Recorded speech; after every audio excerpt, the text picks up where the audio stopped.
Salut tout le monde, c'est Marie. Aujourd'hui on se retrouve dans une nouvelle vidéo. Une vidéo assez particulière aujourd'hui parce que c'est pas du tout le genre de vidéo que j'ai l'habitude de faire. Puisqu'on se retrouve de 1 pour un face cam et de 2 pour parler de mes lectures de l'été. J'ai hésité à la faire parce que je me suis dit vas-y ça va peut-être pas intéresser beaucoup de monde. Mais au pire qui qu'il y a là, ça va m'intéresser moi. Depuis que je suis toute petite j'ai toujours adoré lire et c'est vrai qu'en grandissant j'ai l'impression que j'ai plus le temps. Ou en tout cas je prends plus le temps. Et du coup cet été vraiment je m'y suis remise énormément, j'ai lu énormément de livres cet été et du coup je me suis dit que j'allais vous les partager parce qu'il y a beaucoup de livres que j'ai appréciés. Il y a vraiment de tout, des livres de tout genre, de tout registre et je me suis dit que ça pouvait être intéressant parce que moi je suis partie de gens qui ne lisent pas énormément. Je suis vraiment une entre-deux, c'est-à-dire que je suis pas considérée comme grosse lectrice parce que je lis pas énormément, je lis pas tout le temps et tous les jours, mais je lis quand même beaucoup de livres par rapport à ceux qui ne lisent aucun livre. J'ai lu tout ça cet été et je ne compte pas m'arrêter là. L'été touche à sa fin donc c'est pour ça que je fais cette vidéo. Maintenant je vais vous présenter du coup les livres que j'ai lus cet été et aussi les livres que je vais lire. Quand j'étais petite je lisais beaucoup et puis en fait après il y arrivait la période du collège-lycée où en fait je lisais juste les livres recommandés par les profs. J'ai toujours lu les livres un peu obligatoires parce que moi j'aimais bien lire donc je prenais plaisir à lire les livres de l'école. Mais c'est vrai que par moi-même, le reste du temps, je ne lisais pas parce que je me disais que j'avais pas le temps pendant l'année scolaire. Et c'est mon défi aussi cette année, puisque cette année, j'entre en terminale. Mon objectif de cette année, c'est aussi d'arriver à continuer à lire pendant toute l'année scolaire parce que c'est vrai que c'est un truc que j'arrive pas à faire. Du coup, c'est parti. Je vais vous montrer par catégorie, pas forcément dans l'ordre que je les ai lus. Donc le dernier livre que j'ai lu, c'est celui qui est en premier, donc c'est pour ça que je vous le présente. Vraiment gros coup de cœur. C'est le livre L'amie prodigieuse de Elena Ferrante. Il y a aussi une série qui a été adaptée en fait des bouquins, il y en a 4 de bouquins en tout. Moi j'ai lu que le premier, j'ai aussi le deuxième qu'on m'a offert. Donc j'ai hâte de lire le deuxième, mais j'ai eu un énorme coup de cœur sur ce livre. Peut-être que ce livre il a aussi une symbolique pour moi puisque déjà c'est un livre qui parle d'amitié. Avant tout c'est vraiment une amitié en fait entre deux filles, entre du coup Elena et Lila. Je me retrouve énormément en fait dans cette amitié. Il y a plein de moments où en fait j'avais l'impression que c'était une amitié entre moi et une de mes potes. Après on a Le Grand Secret de Barjavel. Alors celui-ci, j'étais hyper réticente. Comme on peut le voir un peu aux pages jaunies, c'est un livre qui a appartenu à ma mère quand elle avait à peu près mon âge. Elle l'a lu et un jour en faisant du tri elle l'a retrouvé, elle m'a dit Marie tu devrais le lire parce que ça reste une histoire d'amour mais avec un peu de science-fiction, un peu des faits historiques, ça mélange un peu. C'est un peu perturbant, mais franchement c'est un bon livre. J'ai eu du mal à rentrer dedans, c'est pour ça que je l'ai recommencé une deuxième fois. Au début je comprenais rien. Je comprenais rien parce qu'en fait le but de ce livre c'est que du coup il y ait un secret en fait qui plane et le but c'est du coup à travers le livre de découvrir un peu c'est quoi ce secret. Au début on comprend rien, on est perdu et c'est après en fait c'est à la fin du livre qu'on comprend vraiment en fait de quoi il s'agit. En fait c'est une histoire d'amour mélangée à des faits historiques, des personnes connues et des personnes qu'on ne connaît pas. Il faut juste rentrer dedans et après quand vous êtes parti c'est bon, vous avez juste envie de savoir quel est le secret et au final on n'est pas déçu puisque la fin est quand même inattendue. Enfin personnellement moi je m'attendais pas à ça comme fin en fait. Après j'ai lu 2 livres de François Sagan, préféré ça restera Bonjour Tristesse même si La Chamade c'est vraiment un livre qui est hyper bien.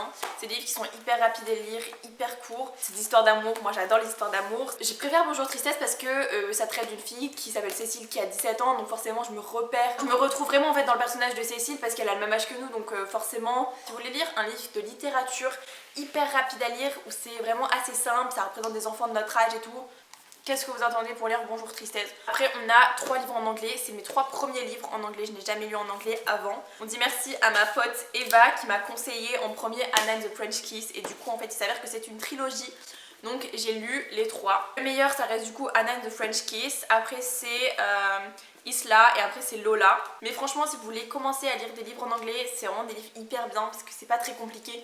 Il faut savoir que j'ai un niveau qui est B2 vers C1 et encore je pense que je suis vraiment B2 confirmée, ça c'est sûr. J'ai l'impression qu'en fait le niveau d'anglais il évolue avec les livres parce que celui-là c'est vraiment le plus facile. Ça va crescendo tout simplement. Et en fait les 3 livres sont reliés. Parce que les personnages qu'on a là-dedans, on en retrouve là-dedans et on en retrouve là-dedans. En fait les 3 livres sont liés et il faut les lire dans l'ordre sinon on ne comprend pas les personnages. Pour retomber un peu dans le registre des histoires de bad boy, j'ai lu le tome 1 de Campus Drivers. C'est ce que j'appelle l'histoire de bad boy, c'est vraiment une histoire pas prise de tête où c'est pas très compliqué à suivre les épisodes. On sait à peu près ce qui va se passer. Grâce au BookTok, j'ai acheté ce livre qui s'appelle Ashes Falling for the Sky. Celui-là il a une histoire, il a un background. Non en vrai j'avais vu que tout le monde sur TikTok pleurait vraiment. Je n'ai pas pleuré. I didn't cry.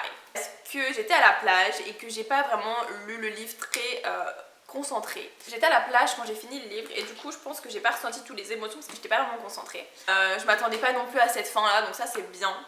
J'espère peut-être qu'ils feront un tome 2 à celui-là parce que je pense qu'il y a encore une histoire à raconter, je pense qu'il y a encore des choses à dire sur cette relation. Dernier roman, il s'agit de Kiman. Ça aussi c'est ma pote Eva qui me l'a conseillé. Et franchement c'est bien, c'est un livre de suspense, c'est un livre d'enquête, donc ça sort encore une fois de mes habitudes de lecture.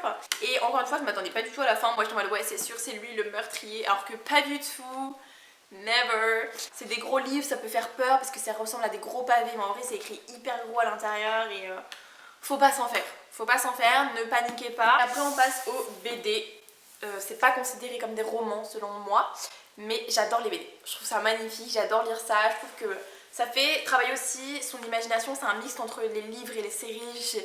Du coup on a les BD Lock and Key dans un premier temps qui sont vraiment magnifiques. C'est les BD qui ont inspiré la série puisqu'en fait il y a une série sur Netflix qui s'appelle Lock and Key qui est vraiment cool. Moi j'ai découvert la série avant les BD. Enfin, pour ceux qui connaissent un peu Lock and Key et tout, voilà, il y a des clés et au fur et à mesure en fait des BD on découvre ce qui se passe et c'est vraiment trop cool. Et deux autres BD que j'ai lu aussi, c'est les BD Stranger Things, je savais pas du tout que ça existait. Et en fait c'est des histoires à part entière, c'est à dire que c'est des histoires qui ont un rapport avec la série mais qui se passent en parallèle.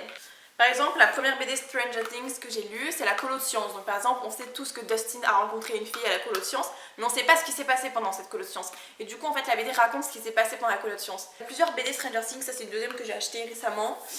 On a une apparition de Eleven en fait, mais on parle un peu plus, voilà, des autres personnes qui ont fait partie des expériences, qui ont fait partie du laboratoire. La série elle est tournée autour du personnage de 11, mais en fait il y a plein d'autres sujets et du coup dans les BD on raconte en fait ce qui est arrivé aux autres sujets. Et aujourd'hui on est lundi, j'ai commencé un nouveau livre qui s'appelle Les Fourmis.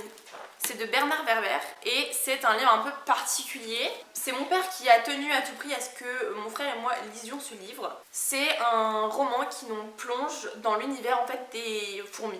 Attention à vous. Attention, vous mettrez les pieds. Après avoir lu ce roman fascinant, vous risquez de ne plus regarder la réalité de la même manière. Bon, j'ai plus de batterie sur le réflexe, donc on va finir à la petite caméra de vlog.